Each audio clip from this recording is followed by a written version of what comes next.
All right, here we go. Good evening, baseball fans. This is the Bicoastal Baseball Podcast on the Grid Network, exclusively on the Grid Network. Episode 20, I noticed today. We are officially at episode 20, Dalton Brown, of Bicoastal Baseball. So big day today. Plenty of stuff to go over. Are the Braves a playoff team? We'll be discussing that a little bit later today. We have five teams, right, Dalton? It's 5 teams right now within a half game of having the best record in baseball. That is unbelievable. We've already talked about how tight the standings seem to be in Major League Baseball. It's almost unprecedented. The Orioles were the first team to get to 70 wins just the other day. So we'll discuss that. We'll discuss what the best division in baseball right now is, what we can determine that to be, how that differs from what we thought earlier in the season. But Dalton, we're ready here. Episode 20. How you feeling? I'm feeling good. I mean, I'm feeling nervous and frustrated with events surrounding the Dodgers. But I'll get into that. But no, I mean, I'm feeling good. Look, we talked about it last week. These are the dog days, last 2 months. Yeah. Listen, last 2 months, it's the dog days of summer. We're trying to get those behind us. We're in a Buffalo Bills cap today. Yeah, it's for you. Yeah, just for me. Hey, listen, I love the Bills. Dallas Cowboys are my team, of course. That was the first team I brought up on this podcast. It was not the 30 MLB teams. It was the Dallas Cowboys. Preseason football is underway, so we're going to fall out of favor, I'm sure, very shortly once week 1 rolls around. So we got to kind of, you know, I don't know, I guess chug through, power through, whatever we got to do, Dalton. So, like I said, plenty of stuff to go over today. You'll get in Dalton's Hot Corner a little bit later today. But first, what we do at the beginning of every show, without fail, is we cater to our own fan bases. Sorry, not sorry. Yankees, Dodgers, here we go. Okay, so for the Yankees, this week was pretty mid, I'll tell you that. Weather was certainly not on our side. It was pouring rain in New York City virtually every day. We got 2 rainouts this week, so we had 2 doubleheaders this week. Losing 2 out of 3 to the Angels, that's not very cool. Taking 2 of 3 from the Rangers, okay, I can live with that. I mean, you really hope that you at least take 2 from the Angels at home, but like I said, it was pretty mid. So 3-3 on the week. However, I do think that there's some good news that comes out of this. The way that I see it right now, Dalton, is that I think the Yankee playoff rotation is pretty much solidified at this point. Like, I think you feel pretty confidently about Garrett Cole, Luis Seal, Carlos Rodon as your top 3 starters in a playoff series. Again, I like to divide this season into halves, right? Carlos Rodon in the first half of the year, 4.63 ERA. He was fairly good early on, then really, really struggled towards the All-Star break in his first 20 starts. Second half, he's had 4 starts in the second half so far, and he's got a 2.22 ERA. So he's been phenomenal since the All-Star break, putting together really, really solid outings. I think he's kind of proving to be that solidified starter that you can trust in a playoff series, at least for the time being. The bad news that comes from this is that I don't know what you have to do, but you somehow have to get Marcus Stroman and Nestor Cortez back on track. I mean, you just do, right? Marcus Stroman in the first half, very respectable, 3.51 ERA. In the second half, 4 starts with a 7.16. Nestor Cortez is even worse. First half, 3.67 ERA. Second half, 4 starts. He has an ERA of 9. Teams are hitting 3.58 against Nestor Cortez since the All-Star break. It is just brutal watching them pitch right now. And the bullpen is not really giving them much help. It's an injured bullpen. I think it's a lackluster bullpen at the moment. Clay Holmes has obviously not been the most reliable closer in the league. He leads the league in blown saves. So there is something to be said about where pitching could be an issue. However, there is one more piece of good news. Like I said, I want to divide the season into halves right now. Austin Wells has quietly been one of the best offensive catchers in baseball for the past month or month and a half. He has been very, very, very good for a good bit, right? First half of the season. And again, this is kind of creeping into when he started to play well. 216, a 687 OPS, right? Second half of the year in 83 plate appearances, 338 batting average, a 942 OPS. He's just been playing outstanding. They moved him up to cleanup. He's been playing great in that spot. He's hitting fifth tonight. I don't know why Aaron Boone decided to do that. Those are the kind of things that I think drive people crazy in New York. But Austin Wells has been very, very, very good of late and very good defensively. I'll even say that. He's been a very good defensive catcher as well. So there is some good news that comes out of this week. I think it's a continuation of kind of what we originally thought. But definitely some things that we would like to get back on track, Dalton. Yeah, I mean, I think like a 3-3 week when you're at home against the Angels and the Rangers, when you're in a tight race, is never what you want. No. Right. So like that's just a frustrating thing to watch. Unfortunately, with Stroman and Cortez, I think some of the good that you saw early in this season was as much as an aberration as them being terrible now is. Like, I don't think Marcus Stroman is ever somebody who I look to be an ace. I don't think Nestor Cortez is either. But you'd like for them both to be serviceable 3 or 4 starter types, not gas cans. And so, you know, I think hopefully for Yankees fans, that kind of evens out over time. You know, I think obviously that rotation has a lot of talent and a lot of potential to be very good. The bullpen right now is kind of unpredictable, which is not a great place to be. Got 2 months to figure that out. Obviously, the Austin Wells development is huge for them, right? It gives them another good hitter in that lineup. If he can continue to hit that way, if Jazz Chisholm can continue to make that trade look really good, that lineup looks a lot deeper than it did a month and a half ago. So, you know, it's, to me, with the Yankees right now, it's a little bit of a mixed bag.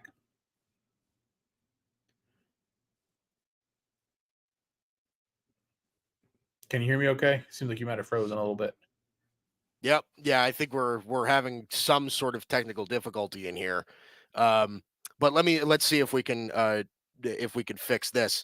But yeah, listen, I am kind of right now sitting where, and I agree with everything that you just said, right? Of like, look, this is not really where you want to be as far as, you know, I mean, losing 2 or 3 to the Angels at home sucks. It does. You know what I mean? and like I said before, weather certainly was not on our side. Playing doubleheaders is awful. You never really get your best lineup in both games anyway. So that's a tough kind of, spot to navigate, especially as a manager. And it looks like we might have had this technical glitch figured out. So I'm good. I'm good, Dalton. I think Dodger rant away. Go right ahead. Sounds good. Yeah, I mean, look, as far as the Dodgers are concerned, it's the treading of water that they've done for several months now has finally started to catch up to them in the standings. Like, you're at a point now where that's not going to get it done anymore, and now you're going into a really tough part of your schedule. So it's going to be really interesting to see who the Dodgers are over the next month. It's like, the good news is Mookie Betts is back tonight. They continue to get a little bit healthier. The bad news is that every time they get healthier, they seemingly have another injury. Either that or another questionable decision made by the manager or front office. Brusdar Graterol finally comes back for his first outing of the season and pulls his hammy immediately. Done. Like, River Ryan looks like a pitcher who we can rely on in the postseason. Like, looks that good as a rookie. Looks like he's headed toward Tommy John. Like, I mean, it's great that you're getting Mookie Betts back. It's great that Kershaw is back, although I don't know what he is. Walker Buehler will be back in this series in Milwaukee. I hope that's a good thing. But it's remarkable how a team can have like somewhere between 12 and 15 viable major league starters and struggle to keep 5 healthy ones at any given time. Like at a certain point, you have to question, like, what are we doing with these pitchers that we're dealing with injuries at this rate? Because it just simply cannot be normal. So that's really frustrating, but obviously it's good to have that three-headed monster at the top of the lineup again tonight. I agree with Dave Roberts' decision to leave Shohei in the leadoff hole. I think it makes sense. He is the best hitter in the National League. You want him getting as many at-bats as possible. The other thing, two other notes that I want to share with the Dodgers, this stretch coming up over the next month, you're at Milwaukee, at St. Louis, and then you come home for Seattle, Tampa Bay, and Baltimore before going to Arizona. Like, that's going to make or break the season, those next few weeks, because that's not an easy stretch. So I'm very interested to see how they perform over that stretch. Like, do they have another gear like they seemingly claim to? We're going to find out really quick. The one other note I wanted to get to, DFAing Ahmed Rosario is as big of a head scratcher as there is. Like, I just don't understand what we're doing. The only argument that I've seen made is that Nick Ahmed provides better defense than Ahmed Rosario off the bench, but I'm a lot more concerned with the bat with who we have off the bench at shortstop, given that it looks like we're rolling with Miguel Rojas as the starter. Like, and Miguel Rojas has earned that. He's been really good, but Miguel Rojas is still a defense first player. Like, I don't think it makes sense to stack defense first players when you've got a guy in Ahmed Rosario that's legitimately a 300 hitter. Like, I just don't understand how you're DFAing that guy while continuing to roster Kike Hernandez and continuing to roster Nick Ahmed and Kevin Kiermaier. It's really frustrating. It's really difficult for me to wrap my head around. I don't know if maybe he like took a shit on Dave Roberts' lawn, but there's something weird going on there. So that's all I got. I'm not confident at all in the Dodgers holding onto their division lead right now. They just, they're going to need to show me something they haven't shown me in a few months.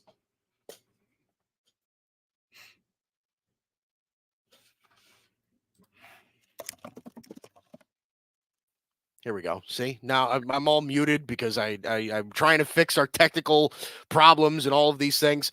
But anyway, everything that has to do with the Dodgers right now, I think, is entirely dependent on health, right? That's the way it is for me, right? Now, you brought up something pre-show. It's like it never stops, right? Brusdar Graterol finally comes back, pulls his hammy. River Ryan, obviously, with his troubles now, it's like, okay, like when does the injury bug, like when does it go away, right? So it's obviously amazing that you're getting Mookie Betts back tonight, and I agree. Like Ahmed Rosario is. Ahmed Rosario was having a surprisingly good offensive year in Tampa, right? Like he was very, very productive with the Rays before the Dodgers traded for him.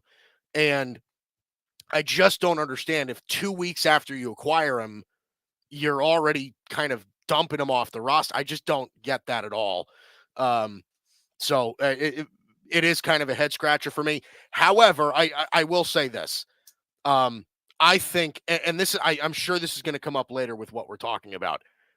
I think if the Dodgers can get healthy or healthier, I think they are going to be so good late in the year. Like now, again, I think the bigger counter argument that you're going to make to that is Dave Roberts. And I completely understand the gripe as far as that's concerned. But that roster is so ridiculous.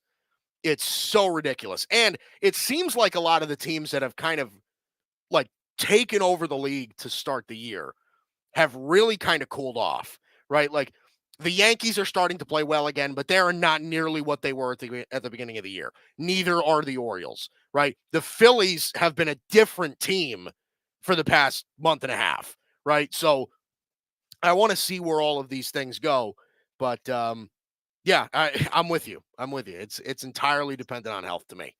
Yeah, it's just really frustrating because it's really easy to say once they get healthy, things are going to be great. But like, how many times can you say that before it's like, well, every time we get somebody back, we're losing somebody else. At a certain point, I'm like, are we not stretching? I mean, It's just one of those things that it's like, well, I don't really have much evidence that we're going to get healthy. So Yeah. we'll see. You got to talk to the head trainer, man. You got to just sit him down in a room and see if he's not stretching guys. I mean, at this point, yeah. It's wild. All right. So before we get into the 1-2-3 inning, let's give you a quick score update. Monday, August 12th. See, I'm still caught. I had COVID, 3 weeks ago or 4 weeks ago, and I'm still the lingering cough is still here. Very, very annoying. But anyway, heading into the top of the seventh, the Cincinnati Reds with a 6-1 lead over the St. Louis Cardinals in Cincinnati. We were talking about this pre-show as well. Spencer Steer, 5 RBIs tonight. He's got 2 dingers. Ellie De La Cruz with another home run right behind him. Listen, the NL Central is so interesting to me because I think if you looked at what that division is, like where that division is right now, it's Brewers, Cardinals, Cubs, Reds, Pirates, right? I think if you flipped that upside down to begin the year, I don't think any of us would be surprised.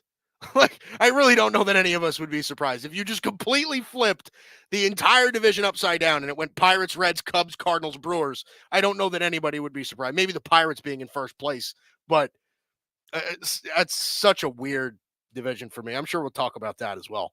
But yeah, I mean, there's a lot in the standings right now that is a lot more interesting than it was a few weeks ago as far as the divisions. So we'll definitely talk about that. Yeah, definitely. But 6-1 Reds right now over the Cardinals in Cincinnati. The Guardians right now with a 7-3 lead over the Cubs heading into the bottom of the 6th. The Rays right now are losing to the Astros. It's 6-1 Astros right now in Tampa Bay as they head into the 6th. The Rangers and Red Sox. Red Sox right now with a 1-0 lead heading into the bottom of the 4th.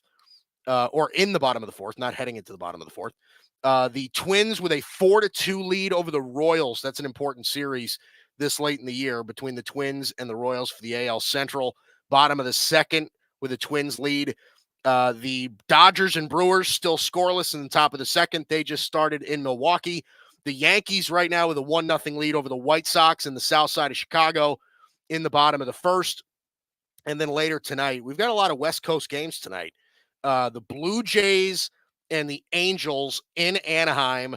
It is Bowden Francis and Davis Daniel. Davis Daniel, who had a bit of a tough outing against the Yankees last week. That game at 9:38, 9:40, Rockies and Diamondbacks in Arizona. The Pirates and Padres right there. Joe Musgrove on the bump for the Padres, 5.66 ERA for Joe Musgrove on the year right now. That's in San Diego. And then the Braves and Giants. That's a heck of a pitching matchup. Chris Sale, Blake Snell in San Francisco. That's a great matchup in that game. That goes at 9:45. Okay, so let's go into the 1-2-3 inning. Our first out. Let's talk about the Atlanta Braves because we sort of predicted early on in the year that they were going to be outrageously good. I think pretty much everybody did. They sit right now 61-56. They're 7.5 back of the division with Philly, and they're hanging on for dear life for an NL wildcard spot right now. The Diamondbacks and the Padres have both jumped them. And jumped them fairly comfortably for the most part, about a 4-game lead over the Braves at this point. The Mets are only a half game back of that spot. The Cardinals and the Giants are both a game and a half back of that spot. So, Dalton, what do you think? I know that Atlanta, this is a season that kind of got away from them, right? A lot of injuries, Acuna, Strider, the whole bit, a lot of underperforming with Olsen and Austin Riley and, it's been a tough year for the Braves. So as of right now, what do you think? Are they a playoff team? Will they end up being a playoff team? At this point, I don't think they are. And I think at the end of the day, they came into the trade deadline needing to make some kind of decision. And the decision options that were in front of them were essentially like punt on this season entirely because you are missing Spencer Strider and Ronald Acuna and Ozzy Albies and on, right? Or go all in and try to go 2021 about this season. I think they didn't really pick either of those lanes, and they kind of straddled the fence. And look, Jorge Soler has been a good pickup for them, just like it figured that he would be, but they clearly didn't do enough. And they didn't do much at all to support themselves from a pitching operation standpoint. Like, even if this team does get into the postseason, you're relying on Chris Sale to stay healthy for another 2 months and stay healthy through the postseason, which is a question. If he does, he's been really good. But after Chris Sale, it's Max Fried has kind of had an up and down year. Reynaldo Lopez is really good, but I'm not sure how many people would believe in him as a top 2 starter in the postseason. And then after that, I mean, Charlie Morton's a fossil. Spencer Schwellenbach looks great, but he's a rookie. I don't know how long they're going to let him, how long they want to ride him for. There's a lot of questions for this team in the rotation. There are even more questions for this team in the bullpen. And frankly, offensively, they've just been bad. I mean, just looking up and down the lineup, right? I mean, obviously Marcell Ozuna is having something of a career season. Austin Riley has been good. But beyond that, like, obviously you don't have Albies or Acuna. Sean Murphy has been awful. Awful. Michael Harris and Matt Olson are combining for a 1.2 WAR right now. Like, there's just not a whole lot to be excited about lineup-wise with this team, which is just not something I don't think any of us expected to be saying about them. Yeah.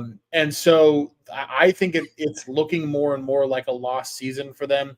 Fangraphs still has their playoff odds at 62%, odds of winning the division all the way down to 9% now.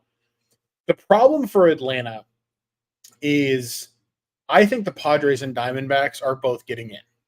Like, I think those are the best 2 wildcard teams at this point. Yeah. And that's assuming the Padres don't pass the Dodgers and turn the Dodgers into a wildcard team. But I think 3 teams from the NL West are getting in, meaning Atlanta is going to have to beat out, obviously, the Mets, but also the Cardinals and the Cubs. I'm just not sure that they can. Like, the Cardinals actually went in at this deadline. And I think are probably better equipped than the Braves right now. Even the Giants, from a pitching perspective and getting to play the Braves the next couple nights, I think even the Giants might be in a position to potentially overtake Atlanta. So I think at this point, like, there are too many ways for them to lose. I think this is a team that has played so many big games down the stretch the last few years that I wonder if there's a little bit of fatigue setting in of like, well, shit, man, like, clearly this isn't our year. Like, we're going to get our guys back next year. Let's reload and fire again next year. Like you do wonder at what point do some of these Braves players start to almost look forward to a quiet October? I don't know. Yeah. Maybe I'm doubting their heart a little bit too much, but I'm just not sold on really anything about this team. Like, losing 2 out of 3 on the road in Colorado, it just doesn't get much worse. Yeah. No, I think here's the thing.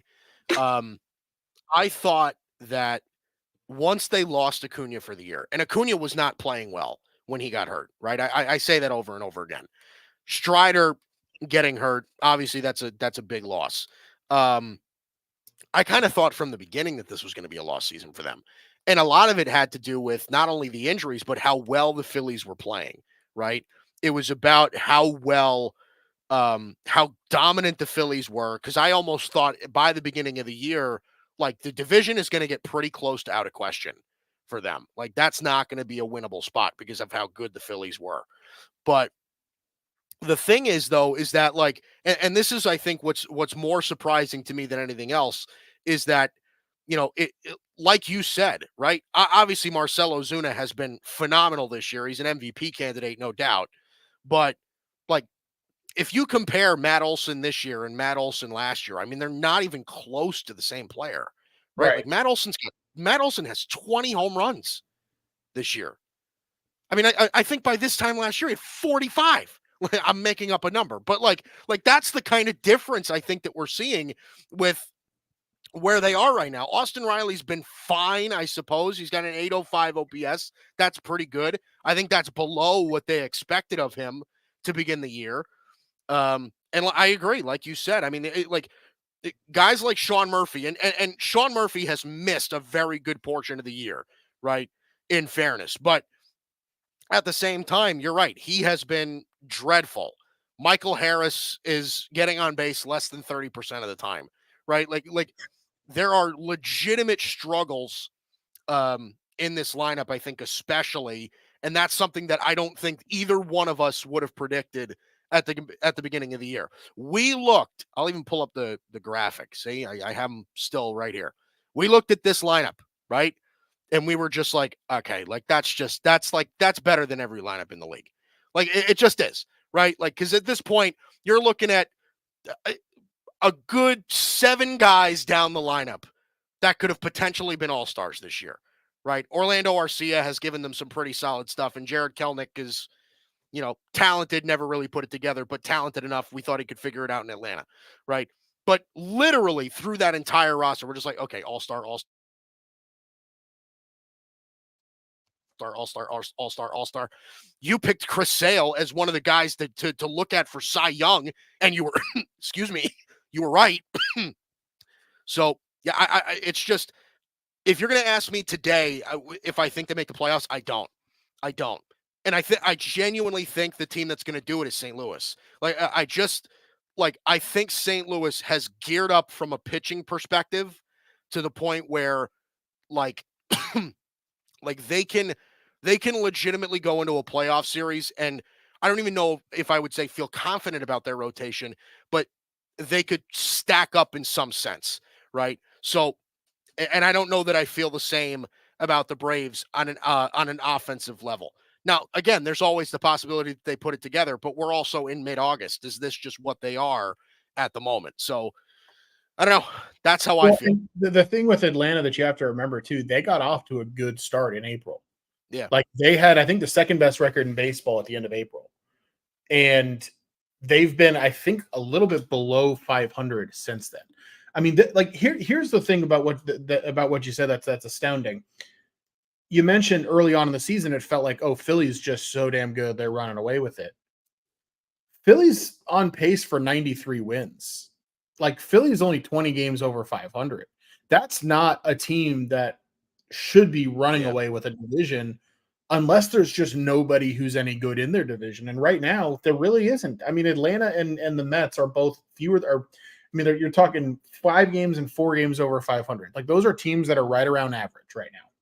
The Nationals are below average. The Marlins are terrible. Like what ended up happening there is the NL East ended up just being kind of bad because the Braves fell down to average. The Mets are kind of who we thought they were. And the other 2 teams were never going to be competitive. So the thing that's got to be frustrating for the Braves is it's not like this Phillies team turned out to be a juggernaut. They were a juggernaut early, but they've clearly come back down to earth. So much so that now they're tied with the Dodgers for the best record in the NL. And I don't think there's a Dodger fan out there who feels like we're in a good spot. So, there's no. I think what's most surprising when you look at the National League in general is there's no greatness at all. Like there's no team that looks that like has just been head and shoulders the best. And despite that, the Braves are still on the verge of falling out of the race. Like I think that says something that both of those things can be true at the same time. Yeah. Well, I think the same thing can be said throughout the entirety of baseball, right? I think throughout the entirety of baseball, there are no like truly great dominant teams in the league right now. There aren't, right? Like even in the American League, the Baltimore Orioles right now have the best record in the American League. They're 70-49. Like they're good. They're very good. But even the Orioles the Orioles, the Yankees obviously had this treacherous run in June and July, right? Treacherous run. Baltimore was not much better than the Yankees at that point. Like Baltimore at about the same time was playing very, very poorly. And I think, it's a lot of like what I said before, where, you had so many teams that like so many teams that dominated early on in the year just came back down to earth, right? The Phillies did it. The Dodgers ended up getting injured. The Yankees, the Orioles, I mean, the only team that really has kind of been pretty steadfast is the Guardians, but the Guardians have been, you know, we're surprised at how good the Guardians are, but this is kind of how they've been all year. So I don't know. It's a very interesting thing. I think I'm leaning towards this is just a lost season for the Braves. It just is. I don't see a rebound. Yeah, I mean, to give you a sense of how different this has been than last year, right? So the Braves right now are 5 games over 500, right? 61 and 56. On this date last summer, the Phillies were 65 and 53. So the Phillies were 2.5 games better than the Braves have been all year. That Phillies team had an 11-game deficit in the division because Atlanta was 75 and 41. Yeah, that's so sick. Like right now, there's not a single team in baseball with a winning percentage over 600. Last season on this date, there were 4. So, I mean, it's just like nobody's really running away. And even in a season like that, it feels like a lost season for Atlanta. So, the thing too that I think is fascinating about them, and then we can move on to other things, but what I think is particularly fascinating about them is everybody has reacted pretty unanimously as if the Braves are organizational geniuses for signing all of their young guys long term. The problem with that is some of what we're seeing now, where when you invest in a Michael Harris really early, before the league can even adjust to him, you don't actually know what that guy's going to be for the next decade. Like, when you're signing a catcher in his mid-20s to a 10-year deal, you don't actually always know what you're going to get, right? Like, Acuna, look, I mean, the injuries are the injuries. You can never blame them for signing a guy like that to the deal that they did. But you're running into a situation now where you have so much money tied up in either injured or unproductive players. And this is the risk you run when you invest that much money early on. Like, you don't leave yourself flexible. And it puts the Braves in a position now where this year, next year, the following year, either this core is going to get back to what they were, or the Braves don't have a whole lot of other answers they can turn to. Yeah. Yep. No, it's 100% right. It's 100% right. And I think I think most of the baseball world would be stunned or would have been stunned if we were to tell them, like, hey, 5 months from now, we're going to be having this conversation about the Braves. Yeah. Like, would have been stunned. And not even just about like them underperforming this year, but like, was it really smart for them to lock up guys that early? Because then it leaves your options really kind of narrow. I think everybody would have been just like, you guys are fucking nuts for even thinking that. But interesting stuff. Okay. And this kind of ties in as well. We go to the second out. There are 5 teams right now in Major League Baseball that have somewhat claim to the best record in baseball. They're only a half game separates these 5 teams: the Phillies, the Dodgers, the Orioles, the Yankees, the Guardians. Very, very interesting stuff. And it's a lot of what we were talking about before, where there just doesn't seem to be a team that's running away with the league like we have seen what it seems like every year for the past 1,000 years, where there's at least one that dominates. This year we have none. So, Dalton, what do you make of this whole situation? Who do you think will end up at the top of the league? What do you make of all this? I mean, it goes back to the conversation we were just having. Right now, if you look at Fangraphs projections, there's not a single team in baseball projected over 95.1 wins. The Yankees are projected at 95.1, Orioles 93.4, Dodgers 94.4, Phillies 93.4. The redheaded stepchild of this group is still the Guardians. They're projected to win 90.8 games even after what they've done so far this season.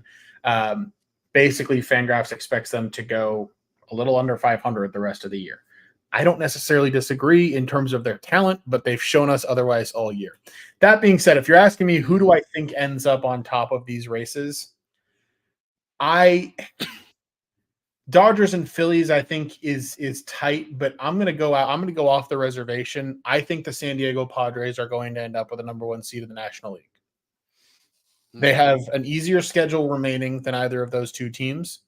They are the steadiest team right now in terms of health out of those teams. The Padres have shown that their pitching is good enough, even without Yu Darvish and Joe Musgrove, Musgrove obviously comes back tonight. Darvish may or may not be back at some point this season, but the Padres, I think, are in the strongest position out of any team, and they're sitting 3.5 games out. So if you ask me right now what I think happens, I think the Padres leapfrog everybody for the number 1 seed. I think the Dodgers end up with the top wild card, and I think the Phillies end up with the second best record. In the American League, Yankees and Orioles, like Fangraphs likes the Yankees better. I'm not so sure. I think I trust the Orioles maybe a tad more just because the Yankee pitching, like I just don't know who they turn to that you can really trust, especially as we get even later into the season, right? As Luis Gil's pitch count continues to rise. I just don't know. Like I feel like I trust the Orioles slightly more, but I think you can go either way. The only answer I'm not accepting in the AL is the Guardians because I still am not certain they win their division.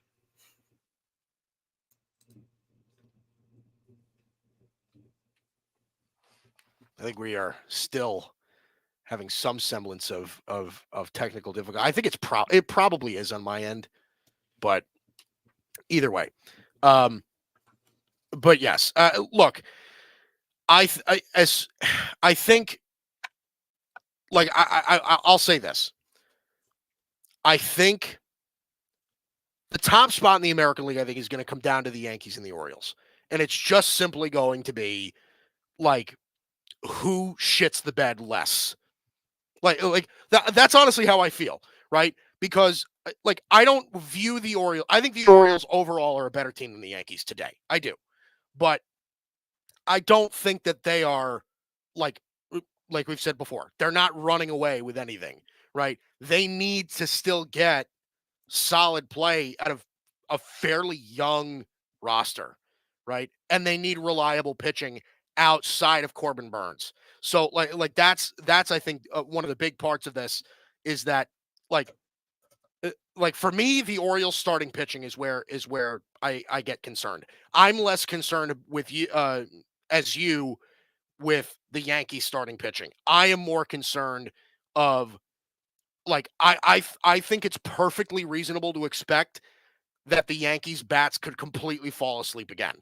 Like that's just what I feel. It's a very hot and cold lineup outside of Juan Soto, outside of Aaron Judge.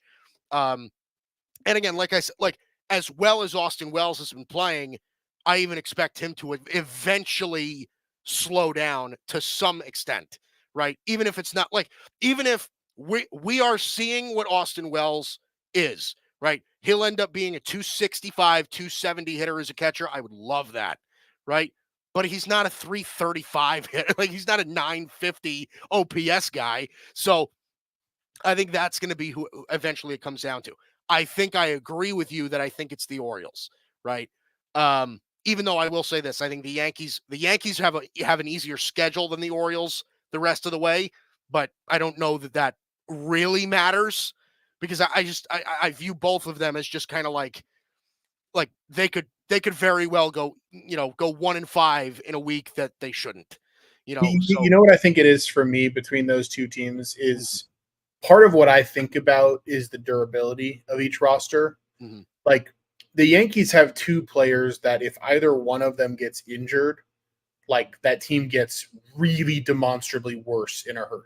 Big time. Whereas Baltimore has so many like reinforcements waiting in the wings at various times that the drop off, if one of their main guys gets hurt, is significantly less painful to them. Now, that's not me predicting that anybody's going to get hurt, but you never know, right? And we're talking, we got almost 2 months of the season left. If Judge, right, but if Aaron Judge goes down, the Yankees become bad. Like that is, I think, the truth. But let me pose you this question, and I'm not even really saying that I'm opposing what your opinion is on this, but like, could you say the same thing if Gunnar Henderson got hurt for the Orioles? Like, could the Orioles get that much worse if Gunnar Henderson is in the lineup every day? I don't think so, just because of all the guys, like, all these middle infield prospects that they have that all look the same. but because of the Heston Kjerstads and the Kobe Mayos and like Jackson Holiday. Like they just have dude after dude after dude with a lot of pedigree. Now that's not saying that those guys are going to perform at a Gunnar Henderson level, but the reinforcements that you're bringing in Baltimore, I think you're dealing with a higher level of reinforcement than you are with the Yankees right now. And so if you tell me, hey, both teams going to get hit with the injury bug, I'm putting my money on Baltimore to find a way to win the division.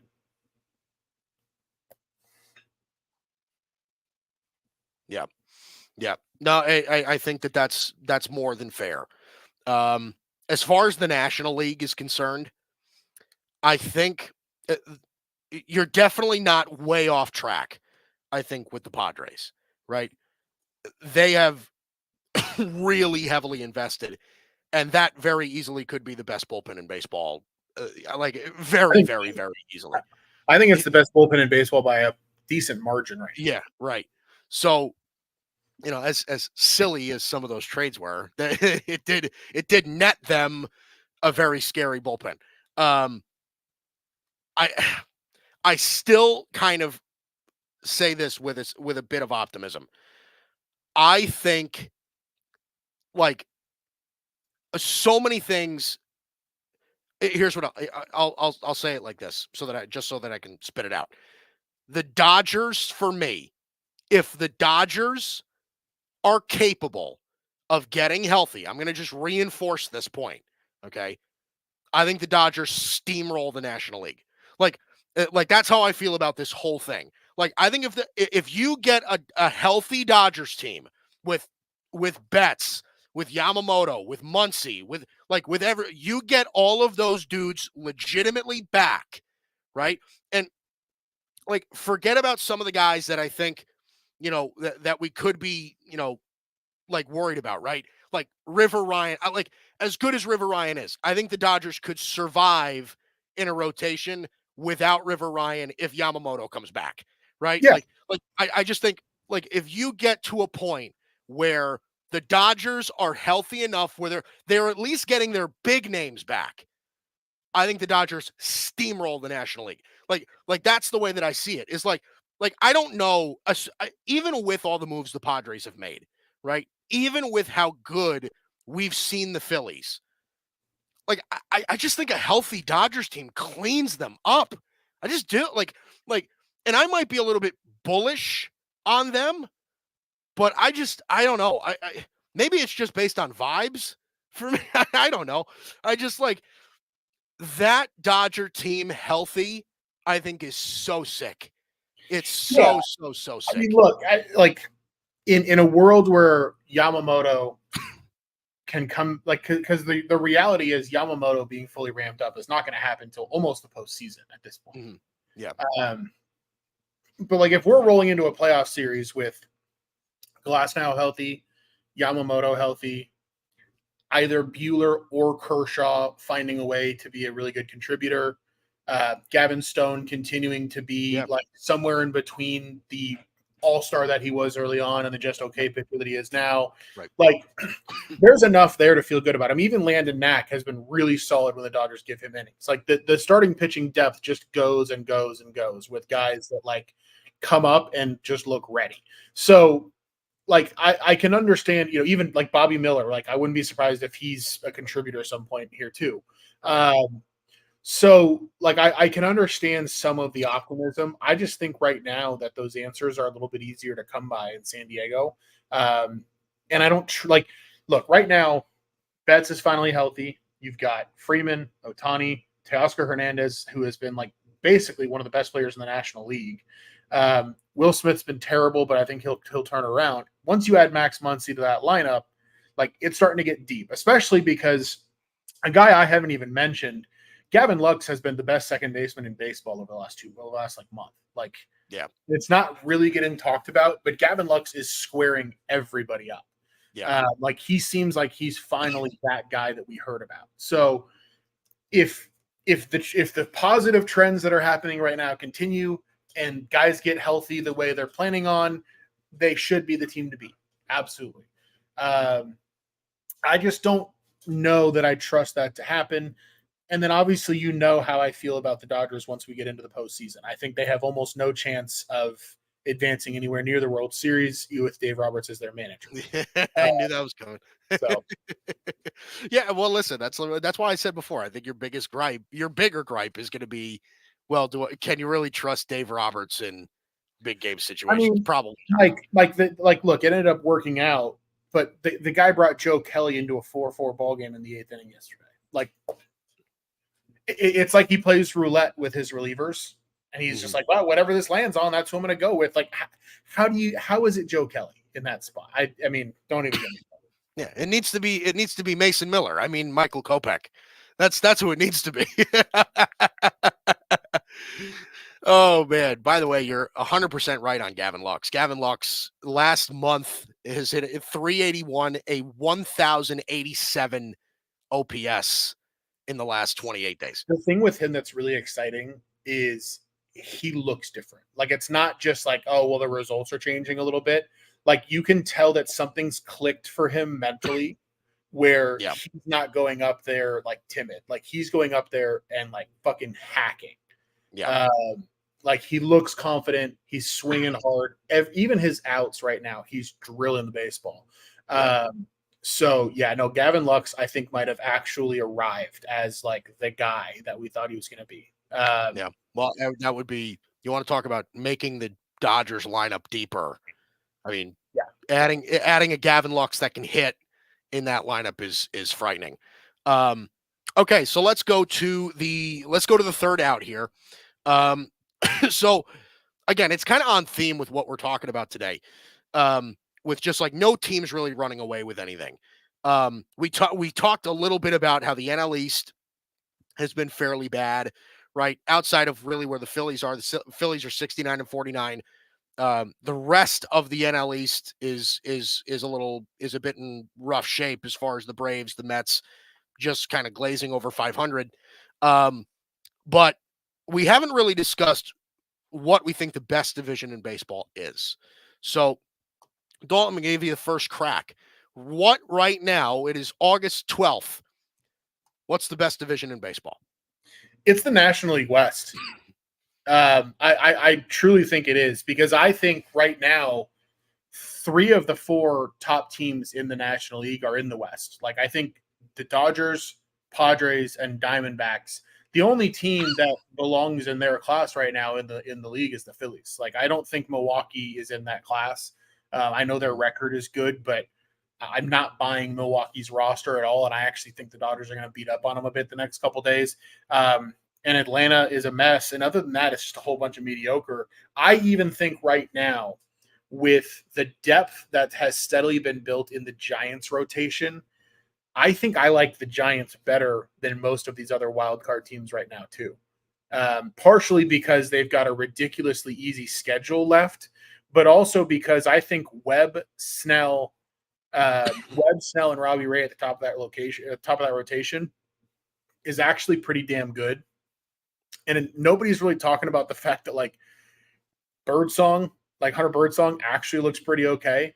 Kyle Harrison has started to turn the corner and look pretty decent.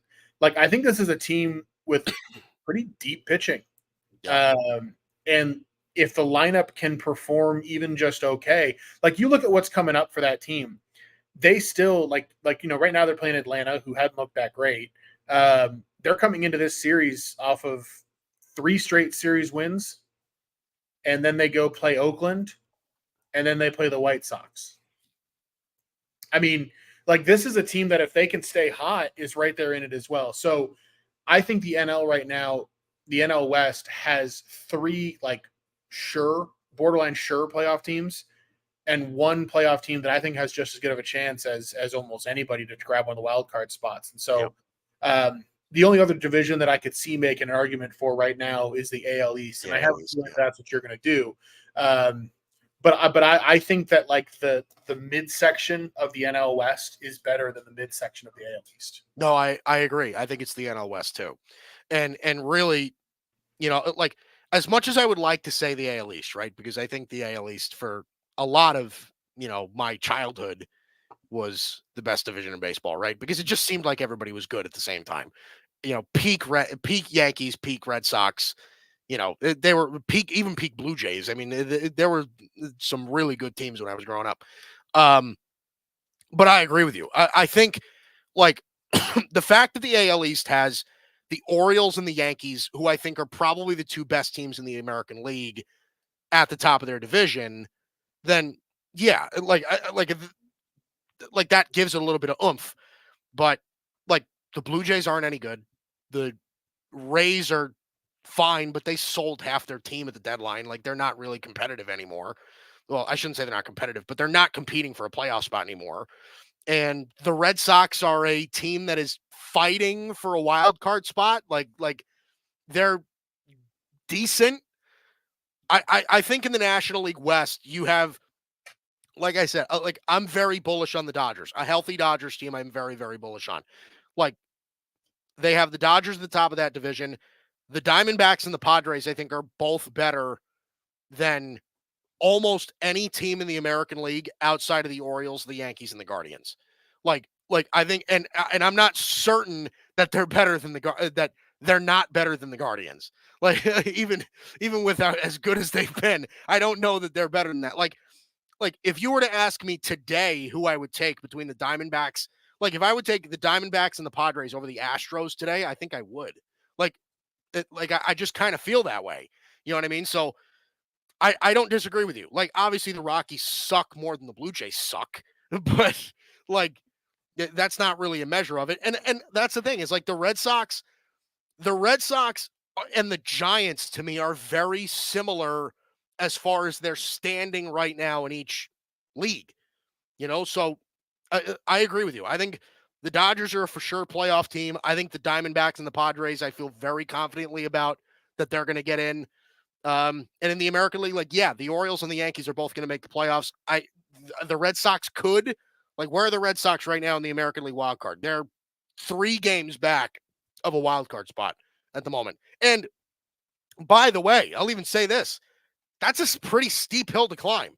Like 3 games back is not a ton, but you're looking at like one of the Orioles and the Yankees are going to claim one of those spots. Then you have the Twins, the Royals, the Mariners. Like, yeah, like I don't know that the Red Sox are better than either one of those 3 teams. I really don't. So yeah, the Red Sox feel to me like a team that's a year away at this point. Like, I mean, when they're hot, they're pretty good. But I think right now, to your point about like where the Diamondbacks and Padres are, like you look at just over the last month, the Padres swept Baltimore on the road, took 2 out of 3 in Cleveland on the road. The Diamondbacks swept Cleveland on the road. Like when the top of the NL West and the top of the AL have met, the NL West teams have taken a solid bite out of them, especially recently. Yep. So I think that speaks to your point. Yeah. By the way, I have never met, and I don't know very many Dodger fans. I'll just be straight up, right? I have never seen or heard of any Dodger fan that is more bullish on the San Diego Padres than you. Man, oh man. I mean, I just think that, like, look, part of it is that I'm bracing for a reality that I feel like could be coming. And it's not a long-term reality. Like the Dodgers' outlook beyond this season is like running laps around the Padres' outlook beyond this season. But for this season, I don't want to run into the Padres in the playoffs. Like with that bullpen, if they're like, I'll put it this way: if you get into a playoff series with San Diego, and you're in a short series where you have to face Dylan Cease, Michael King, and some combination of Matt Waldron or Joe Musgrove or Yu Darvish, whoever happens to be pitching best, and those pitchers know that they really only have to give them 5 or 6 innings, and then they've got just shutdown arm after shutdown arm. That's a tough team to deal with in a short series format. It's part of why, on this show I talked about buying the Padres when they were 30-1 to win the World Series, right? Buying the Padres when they were 23-1 to win the NL West. What this team has done is they've built something that can shorten games, and it's not like they're scrappy like those Royals teams were. Like they're just damn good. And so, yeah, I mean, look, if you told me that the Dodgers were going to get only healthier the rest of the season, I would pick the Dodgers to win the division. Like, don't get me wrong. Like, if the Dodgers are what they can be, they are the better of the two like rosters. Yeah. I just don't believe that right now of the Dodgers. Mm. So I want to point this out also because I feel like we don't really talk about him enough. As much as we talk about the Padres, we don't really talk about him enough. How good is Jackson Merrill? That kid Oh, can really play, dude. That kid's really good. Oh my it's funny. God. One of the guys over at Action Network, Sean Zarillo, he's an awesome baseball analyst over there. He gave out Jackson Merrill at 5-1 to win the MVP today. And like, it's a really interesting thing if you think about it, because Paul Skeens has started to lose a little bit off his fastball. Like, it seems like he's starting to fatigue a little bit. By the way, the Dodgers own Paul Skeens. He's given up 2 or more runs twice, and I think his last 12 starts, both times the Dodgers. So for whatever reason, the Dodgers own Paul Skeens, specifically guys. I'm mostly joking, but Paul Skeens has lost a little bit off his fastball lately. I think this is with young pitchers, especially rookies who are just in college. You start to see that arm tire a little bit, and that as they fall further out of the race, they're going to be more careful with him. Yeah. And Jackson Merrill has been one of the best players in baseball over the last couple months. Like, there's a real argument to be made that he could steal Rookie of the Year from Paul Skeens down the stretch. Yeah. Yeah, no, it's kind of frightening. So his OPS in August right now, it's granted it's 9 games, it's 1239. Yeah. It's just frightening and it's been remarkable how consistent he is as a rookie. Like, he had a bit of a rough month in July, but boo-hoo, he's a rookie and he had a rough July. Everybody has a rough July. Like, it's just like that's the month where everybody plays like shit. So, like, I remember watching him in Seoul in that Dodgers Padres series in March and being like, "Whoa, this kid can play." Yeah, he can really play. They definitely have a player with him. Okay, so let's give you another score update. I'm not even sure if my we've been having technical difficulties. I don't know if it's my Wi-Fi or something like that. I'm not even sure if my scores are accurate, but no, I think we're okay. Right? Let me check, Dalton. Are the Guardians and Cubs right now in the top of the 8th, and is it 8-7? It is. There we go. All right, we're rolling. So there we go. 8-7 with the Guardians right now leading the Cubs in Cleveland in the top of the 8th. The Reds actually beat the Cardinals earlier today, 6-1. Like I said before, Spencer Steer with a 5 RBI day for Cincinnati. Tampa Bay and the Astros. The Astros right now with a 6-1 lead heading into the bottom of the 8th over Tampa Bay at the Trop. Bottom of the 5th with the Red Sox leading over the Rangers 3-1 in the bottom of the 5th in Boston. Heading into the bottom of the 5th, the Twins with a 6-2 lead over the Kansas City Royals heading into the bottom of the 5th. It's in Minnesota. That's a big series for both of these teams, Dalton. I mean, obviously, like the division seems to be still up for grabs. I think for the most part, the Guardians right now with a 3.5 game lead over the Twins, but only a half game only a half game difference between the Twins and the Royals. That could be a very big series in that AL Central between those two teams. It could, and I think the AL Central in general is a lot more up for grabs than is being talked about. The Twins really frustrated me this weekend because they won that doubleheader on Friday over Cleveland and pulled within a game and a half. And you're looking at it and you're like, man, like if they can turn this into a sweep with wins on Saturday and Sunday, they can be leading that division by the end of that series. Of course, Cleveland came back and won the next 2 games to re-extend the lead back out to 3.5. But that division is very much up for grabs. I'm obviously rooting for the Twins. Yeah. Well, hey, I'm rooting for the Twins too. And by the way, while we're on the Twins and the Royals, can we stop with the Bobby Witt Jr. is the MVP over Aaron Judge bullshit? Okay? I don't care what anybody says. I don't care if I'm homering. I don't give a shit. Aaron Judge is the American League MVP as of today. and it's not close. There's nobody in baseball that has been even close to him for the past 4 months. He had a rough April, and since then he's been hitting 400. Stop. Am I wrong? No, you're not wrong that Aaron Judge is the clear pick at the moment. You are wrong that it hasn't gotten kind of close. What Bobby Witt has been doing has been completely insane. I mean, the guy's batting 347 and he's on pace for a 30-30 season. I heard a stat the other day. Nobody has ever gone 30-30 while batting 340 or better and not won the MVP. Nobody in the American League has done that at all since Mookie Betts in 2018 when he won the MVP going away. So while your point is well taken on Aaron Judge being the favorite to win it, and I think if the season ended today, he would win it comfortably, I do think what Bobby Witt Jr. is doing has been completely insane and deserves a lot of attention.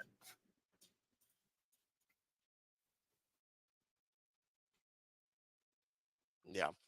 See, here we go with technical difficulties again. But listen, I am not here. I'm not here to debate whether or not Bobby Witt Jr. is phenomenal. He is. And you're 100% right. He is statistically having a phenomenal season. I get it. But I don't know. I don't care. I don't care. Aaron Judge is better. He's having a season that it would be unprecedented for somebody to have this kind of season and not win MVP. That doesn't mean he should win it, to be clear. I think he's dealing with unprecedented circumstances with the fact that Aaron Judge is the guy that he's chasing, right? But let's be honest about what Bobby Witt's doing. In almost any other season, he's the MVP. So I do think he deserves some flowers. He does. He deserves flowers. No doubt about it. But he's not Aaron Judge. Okay. Anyway, the Dodgers right now 2-0 lead over the Brewers. Mookie Betts in the bottom of the. Mookie Betts 2-run homer first game back. See, there you go. Well, see, that's what greats do, Dalton. That is what greats do. Anyway, to some bad news. The White Sox right now have a 2-1 lead over the Yankees in the south side of Chicago in the bottom of the third. After a run in the first inning, Luis Hill then gave up 2 runs in the next inning. So I'm not very happy about that. But hopefully there's a lot of game left. Let's not, get ahead of ourselves. And then, like I said, later on tonight, Blue Jays, Angels in Anaheim, Bowden, Francis, Davis, Daniel, Rockies and Diamondbacks tonight in Arizona, Bradley Blaylock and Brandon Pfaadt on the mound. Then we have the Pirates and Padres, Joe Musgrove on the mound for San Diego. In San Diego, Jake Woodford getting the start for Pittsburgh. And then, like we said before, a massive pitching matchup in this one between the Braves and the Giants. A lot of wild card implications could be headed into this series with Chris Sale and Blake Snell on the mound in that one. That's a big one. So there we go with that. Okay. Dalton's Hot Corner. Dalton, what do you have for us? Put some more money in our pocket. I was gonna hit everybody with a live bet. I'm thinking, one of my favorite things to do lately has been when the White Sox get off to an early game lead, you bet the other side. But the Yankees are still minus 200 right now, despite trailing. So much for that. A bet that I do already have down for tomorrow, the Dodgers over 2.5 team total runs in the first 5 innings. The Dodgers tomorrow are facing Frankie Montas. Frankie Montas in his last 5 starts has not gone more than 5 innings once and has given up 3 or more runs every single time. So if Frankie Montas continues to simply be Frankie Montas, this is extremely likely to happen. We're also looking at a plus money number on this. It's plus 124 at DraftKings right now. First 5 innings, Dodgers team total over 2.5. This is also a Dodgers offense that's getting demonstrably better day by day at the moment. You've got the big 3 at the top of the lineup. This is also a Dodger lineup that already beat Frankie Montas once this year when they hit him around when he was in Cincinnati. So Montas last 2 months, ERA over 6 in the month of July, ERA over 7 in the month of August. He is not a good pitcher. The Dodgers are a good lineup. This should not be plus money. 2.5 is the normal team total for first 5 innings, but I think Dodgers going over that number should be like minus 150. So Dodgers over 2.5 team total plus 124 tomorrow night, first 5 innings. Yeah, I don't know what you're talking about Frankie Montas not being a good pitcher. The Brewers confidently traded for him at the trade deadline. How dare you say something like that? Jacob Junis, right? We're running to the sports book to bet Frankie Montas over Jacob Junis. Oh, that was funny. Anyway, all right, that does it for us. Man, we kind of packed in a lot today. Holy moly. Apologies for the late start. Again, we've been having technical difficulties all night. I'm sure you can tell. But Dalton, any last words before we part ways? Not much. This is a Gavin Lux podcast, so I'm hoping that he continues doing what he's doing. Great to have Mookie back. Dodgers better win some games because Padres aren't going anywhere near the Diamondbacks. Mm-hmm. See, it's a Gavin Lux podcast, and it is a Aaron Judge over Bobby Witt Jr. podcast as well. All right, that does it for us. That's Dalton Brown. I'm Mike Guido. This is the Bicoastal Baseball Podcast on the Grid Network. You can catch us every Monday, 8 o'clock Eastern time. Make sure you tune in. We will see you